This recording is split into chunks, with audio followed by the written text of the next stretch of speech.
Hi everyone, good day. In this video, we will be discussing if you can split screen on iPhone in iOS 17.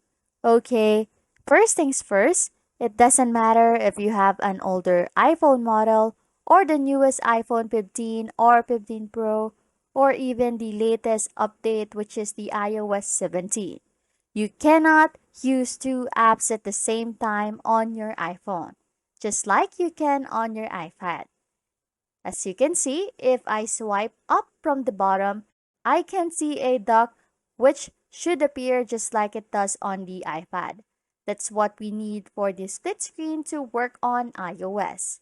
And if I long press on an app and drag it into multitasking, it will just appear with no reason.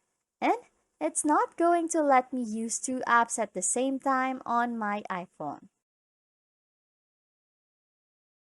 So, the conclusion is there is no split screen on iOS 17. It is only reserved for iPad users.